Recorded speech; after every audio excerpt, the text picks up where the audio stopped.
Hi, everyone. I'm so happy to be connecting with you and hope to see you in our Google Meet chat later this week.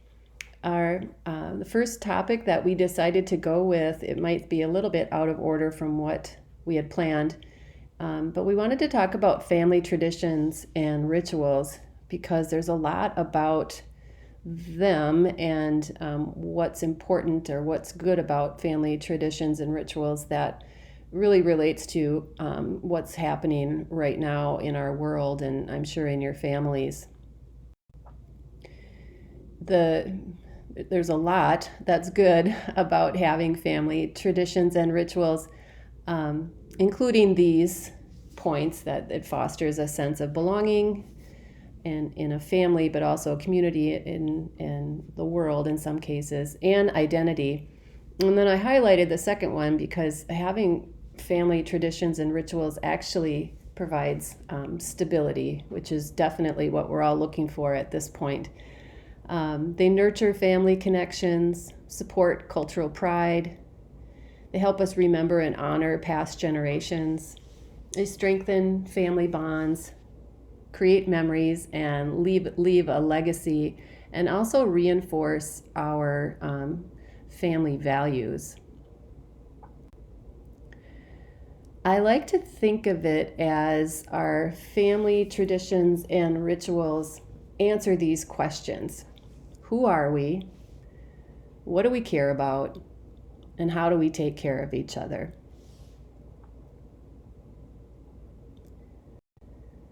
I think it's most common for us to think about this holidays and celebrations when we think about family traditions and rituals, and they are definitely an important aspect.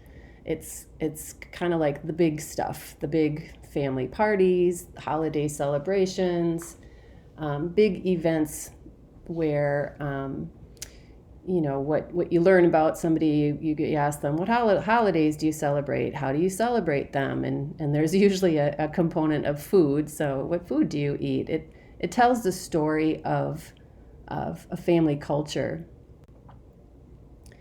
But there's also, and I think sometimes even more importantly, daily or weekly rituals. Maybe it's monthly, but it's more like, I think I refer to as the little things. So what are the things that you do every day with your family? Maybe it's meal times or reading the bedtime story, taking a walk, all of those little things that give structure to our days and weeks. I also think, I know that sometimes we forget that we also have traditions and rituals around the tough times, around the sad times, including things like what do we do when someone dies? What do we do when someone is sick? And it's important to keep those in mind too, because they really do tell a story and teach our kids a lot about who we are and how we take care of people. I'm guessing for some of you who have maybe some older kids, you've probably heard this before, where kids will say, oh, we always do whatever. Maybe it's in my family, we always go on the giant slide at the state fair. Sometimes they'll say, I remember with my kids, them saying, we always do this, even if we only did it one time. Kids love traditions and they love rituals. It gives them something to look forward to. We tend to have a good time together, or we feel good when we're doing these rituals and traditions. So think about how your kids might finish that sentence. What are the things that they look forward to? What are the things they can predict or count on? And that's a really, really important aspect of family traditions and rituals, is the predictability of them. Because rituals are based on routines. And as you know, as we talk about all the time, routines are a really necessary component to helping our kids feel safe and loved. And this is a time where we need to be showing our kids that they are safe and loved.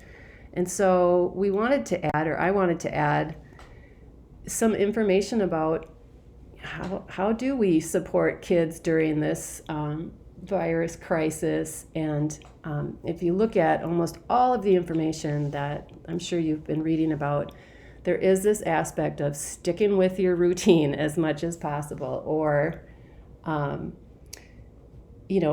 a regular schedule. I know for me, I think I took about a week for the pajama party, and then that got really old. And so even for me, living by myself, I have a schedule now. I get up, take a shower, get dressed, and act like I'm at work.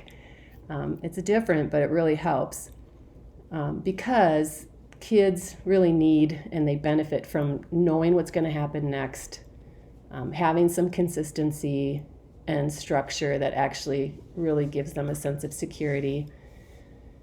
And it might actually help to have a schedule, print it off, draw one, color one, and talk about it as a family. And the other thing with schedules and routines is sometimes with young kids, as you know, they don't want to move to the next activity, or it can be hard to put an end to it. So remember, setting a timer can help them know when the activity is over, or some other kind of signal or another ritual for moving to the next activity. Keep that in mind. And so, of course, this is a time where we're all sort of frantically adapting and trying to figure out how we're going to deal with this new normal for the time being, and hopefully not for a long time. But we definitely are all, I'm sure, dealing with changes and adapting to it. And I think that it's a really good thing to do, is to figure out what kind of rituals and routines are going to help us cope with and feel secure with this new normal.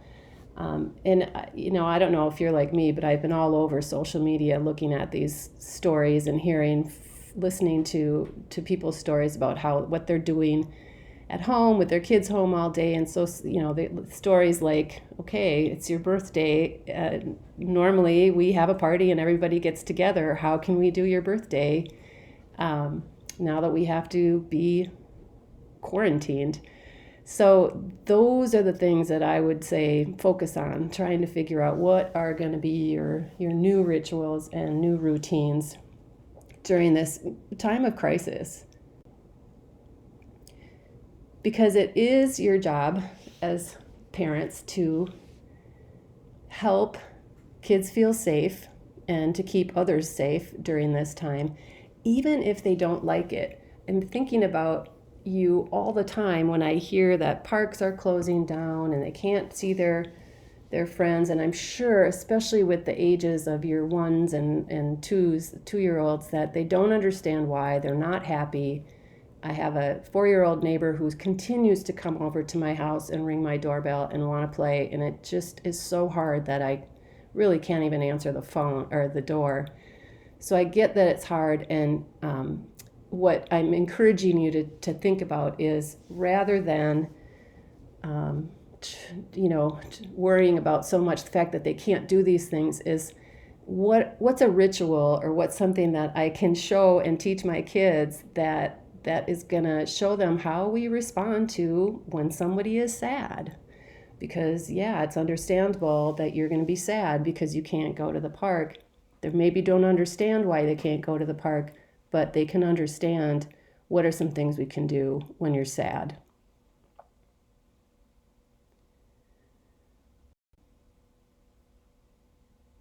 I found this quote from one of the directors of 0 to 3 website and program that we really like.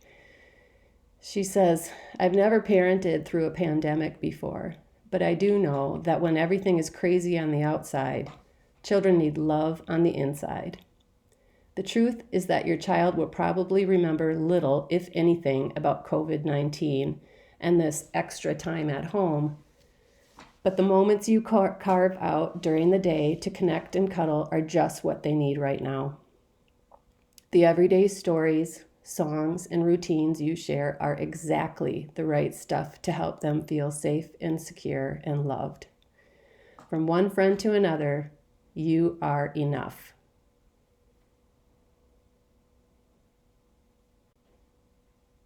Couple things I want to add in all of my time spent searching for resources and reading information. I found 3 things that I wanted to share with you, and you can just click on these. But there's a great article from the Washington Post about emotional resilience. And of course, there's an aspect in there of routines and rituals. A new podcast called In the Bubble. The first episode does, again, talk about the need for routines.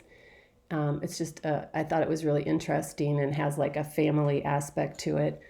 And then there's a great site called Spark and Stitch that just posted it's a blog post on building resilience.